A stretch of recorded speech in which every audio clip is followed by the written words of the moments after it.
Oh, I've got a serious case of opal fever.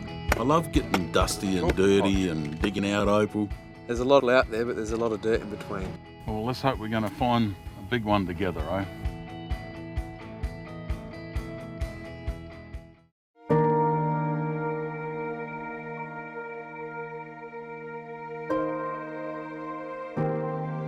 Quite often I dream about opal. And it's not every night, but when you do it, it's pretty exciting. And then you just try and remember whereabouts that dream was, and then you go and either drill or dig in that spot. Every day you wake up, there's a new chance you can find $1 million out in the opal fields. My dream is to strike it rich up here. And that's what the lure is, and that's what's brought people from all over the world, over 100 years, to this isolated place of Coober Pedy.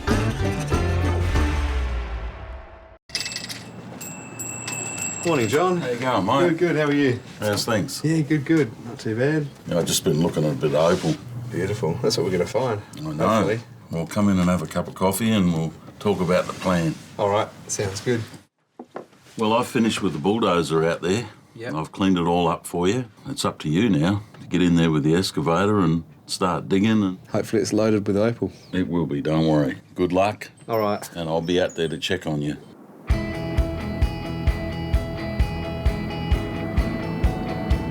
I love driving through all the old opal fields. You know, there was millions and millions and millions found in these areas, but there's also millions and millions spent trying to find those $1 million worth of opal. So you see all the hard work of so many men and women out there over the 100 years Coober Pedy's been going for, and that gives you inspiration every day, you know, and it's going to be my turn one day. A lot of miners say that the fields are worked out, so it is difficult for, you know, new miners to come in and strike it. You've got to be a bit creative, and you've got to try and work out if there was any opal left by the old miners in the old fields.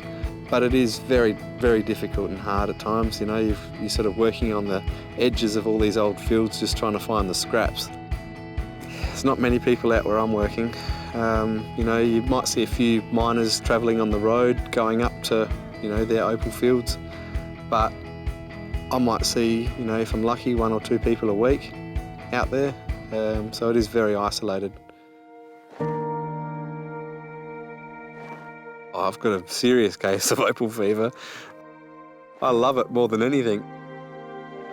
I love digging it out. I love looking at it. I love cleaning it. I love polishing it all up. I love being around it. And most importantly, I love mining it. It's just amazing when you're, you know, working day after day, month after month, you know, even could be a year. And every day you're digging around in the sandstone and it's all bland and it's not that interesting. And then finally you come across this beautiful seam of crystal opal, and that feeling is like nothing else. You just feel like you're floating. The feeling of this big rush, it's the best feeling you can get. When all that hard work pays off, you know, you see it in your hands, handfuls of opal, it's like nothing else. So I first started opal mining about 6 or 7 years ago. I came up here just scratching around with a pick and a shovel, and now I've progressed to a couple of big excavators and working with John Dunstan, the Roger Federer of opal mining. I started opal mining when I was still going to school, way back in 64, 65. I got my own pick and shovel, and I sank a shaft about 9-10 foot deep with a 5-gallon bucket and a rope, and I found 120 pounds in the pound days. You know, I felt rich. From that day onwards, I always wanted to be an opal miner. My father wanted me to be a mechanic. I said, Dad, I don't want to be a mechanic. I want to be an opal miner, just like you. No, he said, there's no future in opal mining. So anyway, we had a lot of arguments, but eventually I won. And I left school when I was still 14 to go opal mining full time. So I've spent the last 51 years here in Coober Pedy, and I've seen a lot of changes. Your map will tell you it's 500 miles nor-west of Adelaide. Your sensors will tell you it's 1,000 miles from nowhere. You know, in the 70s and 80s, she was a wild town, believe me. A lot of times we had to sleep on our claims with loaded guns. And that's not bullshit, that's true. A few times that I've been out on the field guarding my claim, if I see a car coming at 1 or 2 o'clock in the morning, I'm going to let a volley of shots go over their heads. And I have done. I've done 53 years of mining. And I'm still out there looking. And I love it.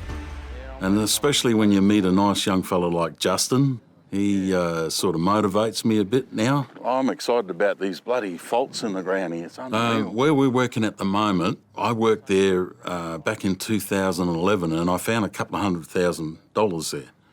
But we found it on these faults in the ground, like a slip. We call them slips. And the moisture's run down those slips, and that's where it makes the opal. So one of them is going to have opal. I got a really good feeling about it. So the Godfather and the Rookie are working together now, okay? This is good. All right. All right. This is it.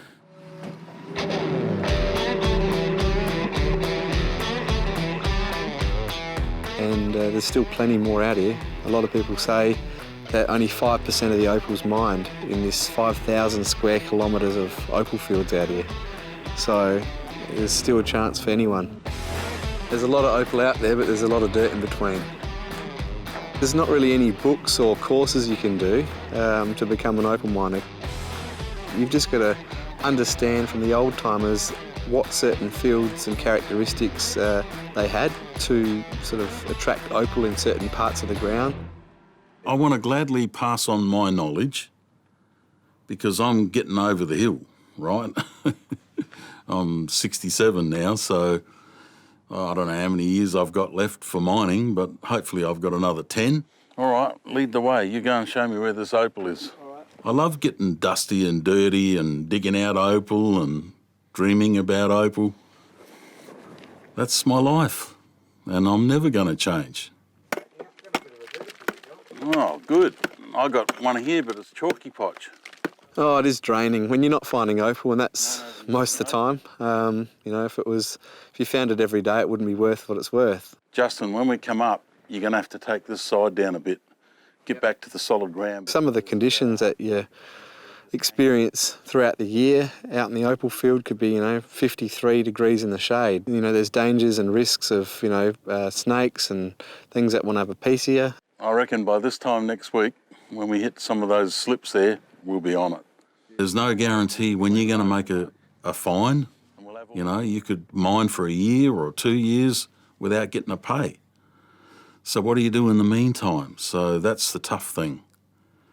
Lucky for myself and Justin, we've got a business behind us. When I'm not in Coober Pedy, I'm usually in Harndorf in the Adelaide Hills, which is a nice little place, and I've got a business there, so I'm usually fixing cuckoo clocks or, selling new cuckoo clocks from Germany that I import. We got this clock in this morning for you to have a look at, I believe. When I'm back in Harndorf, working on little cuckoo clocks and repairing clocks, you're working with tiny little screwdrivers and tiniest little tools, fixing things, and then the spectrum of coming back up to Coober Pedy and, working with 2-inch, spanners and working on heavy earth-moving equipment. It's just it's sort of fun. You get the best of both worlds. I'm quite fortunate because I've, got a business that's behind me. So, if you could have some sort of, other means of income, that's the best way to be an opal miner because you're not struggling day to day. If I'm not out opal mining, I'm here running this business. So that's a $900 stone. It's just my wife and I. Perfect partnership. She makes the money in the shop and I spend it out there mining. But that's going to change. It's going to change. Don't worry about that. Justin and I are going to find a cracker of a parcel soon. When I first met Justin, I thought he was a nice young man, very keen, and it was a privilege to meet somebody like that. Now that he's doing a bit of mining with us, we've given him one of our dugouts to live in. We had a spare one, so he's lived there next door to us. And he comes to eat with us every night, so he's our adopted son. Yeah, first meeting John, he was just offering bits of advice along the way, and he still does, but now we're working together. When you're out there looking every day, you got a chance. It's a privilege to work with someone that's had a lifetime of opal mining experience. Well, let's hope we're going to find a big one together, eh? Yeah, I reckon. And the lure for me was to find huge amounts of opal, millions of dollars worth. And over time, I've grown to just love the place and love the people that live here. So let's go home and have a good feed and Recharge for tomorrow. we'll talk about how we're going to dig this opal out. All right.